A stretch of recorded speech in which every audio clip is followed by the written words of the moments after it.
শফিকুল ইসলাম দুলাল আমাদের মাঝে উপস্থিত হয়েছেন। শফিকুর রহমান বাংলাদেশ মফস্বল সাংবাদিক ফাউন্ডেশনের সিনিয়র সহসভাপতি জনাব শফিকুল ইসলাম শফিক আমাদের মাঝে উপস্থিত হয়েছেন। ঢাকা সাংবাদিক ইউনিয়নের সাবেক কার্যনির্বাহী সদস্য HM আলামিন আমাদের মাঝে আজকে নেতৃবৃন্দদের মধ্যে ইতিমধ্যে এসে উপস্থিত হয়েছেন। আপনারা তার ঘোষণা শুনেছেন। ঐতিহ্যবাহী ঢাকা সাংবাদিক ইউনিয়নের সাবেক সাধারণ সম্পাদক জনাব জাহাঙ্গীর আলম প্রধান আমাদের মাঝে উপস্থিত আছেন।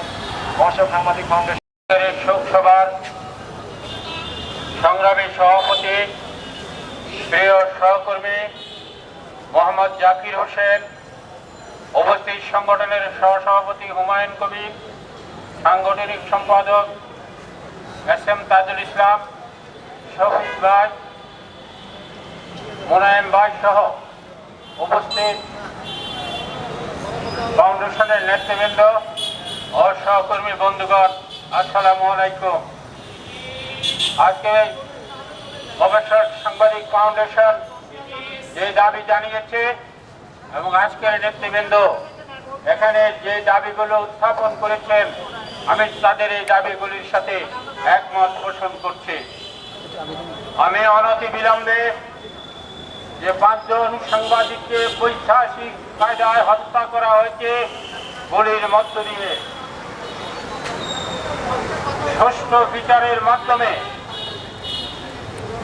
তাদের খুনিদের দৃষ্টান্তমূলক শাস্তি দিতে হবে এবং তাদের পরিবারকে কমপক্ষে 1 কোটি টাকা ক্ষতিপূরণ দিতে হবে।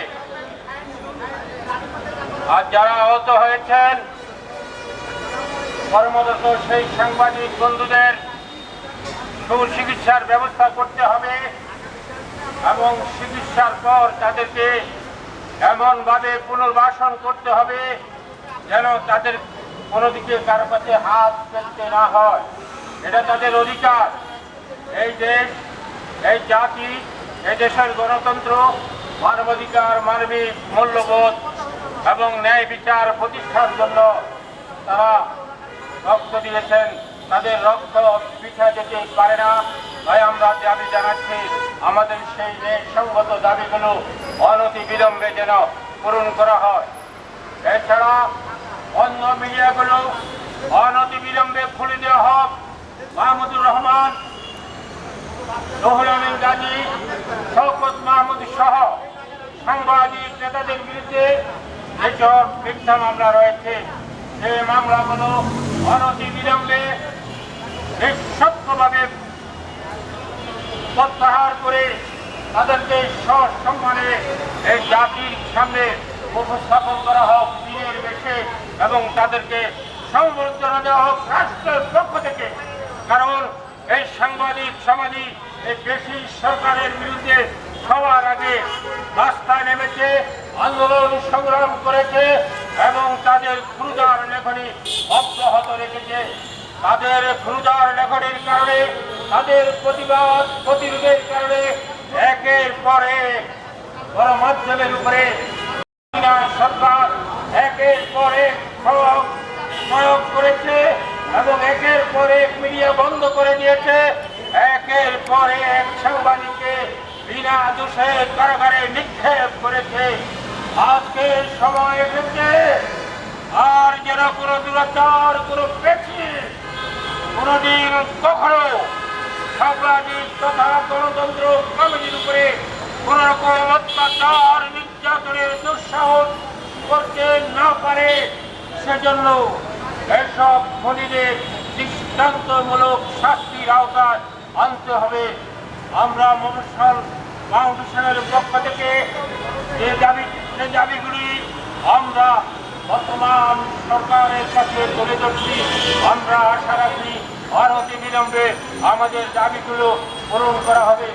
আজকের এই সময় উপযোগী এবং গঠনমূলক আলোচনা ও এই আয়োজনের জন্য মফস্বল সাংবাদিক ফাউন্ডেশনের নেতৃবৃন্দকে ধন্যবাদ ও অভিনন্দন জানিয়ে আমি আমার সংক্ষিপ্ত বক্তব্য এখানে শেষ করছি।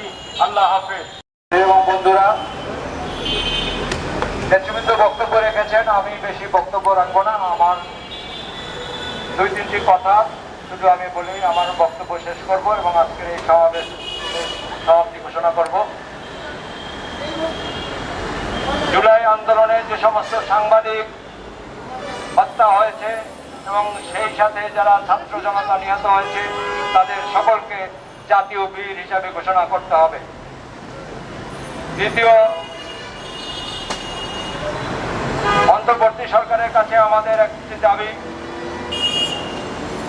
সেটি হলো সাংবাদিকদের জন্য সুরক্ষা আইন বাস্তবায়ন করতে হবে, সুরক্ষা আইন করতে হবে, যাতে সাংবাদিকরা সেই আইনের মাধ্যমে তার পেশাগত দায়িত্ব পালনে সুরক্ষা গ্রহণ করতে পারে। ইতিপূর্বে সকল মিডিয়াকে দমন নিপীড়ন করে যে সমস্ত কালাকানুন করা হয়েছিল, সেই কালাকানুন বাতিল করে সাংবাদিক সুরক্ষা আইন গঠন করতে হবে এবং তার মধ্য দিয়ে সাংবাদিকরা তাদের ন্যায্য অধিকার ফিরে পাবে, এই প্রত্যাশা। এবং আমি আবারও সাংবাদিক সহ সকল শহীদদের রুহের মাগফিরাত কামনা করছি এবং যারা আহত আছেন, যারা বিভিন্ন হাসপাতালে কাতরাচ্ছেন, তাদের সুস্বাস্থ্য চিকিৎসা নিশ্চিত করার জন্য আমি অন্তর্বর্তী সরকারের কাছে জোর দাবি জানাচ্ছি। আমি আবারও যারা আমাদের এই তাৎক্ষণিক সমাবেশে যোগ দিয়ে আহ্বানে সাড়া দিয়ে যারা এখানে উপস্থিত হয়েছেন সকলকে ধন্যবাদ এবং কৃতজ্ঞতা প্রকাশ করছি এবং অভিনন্দন জানাচ্ছি আপনাদের। আগামীতেও আমরা যদি যে সমস্ত কর্মসূচি গ্রহণ করব আপনারা আমাদেরকে সহযোগিতা করবেন, যোগদান করবেন, এই প্রত্যাশা রেখে আজকে যারা এখানে উপস্থিত আছেন সকলকে শুভেচ্ছা জানিয়ে আমার বক্তব্য এখানে শেষ করছি। আল্লাহ হাফেজ।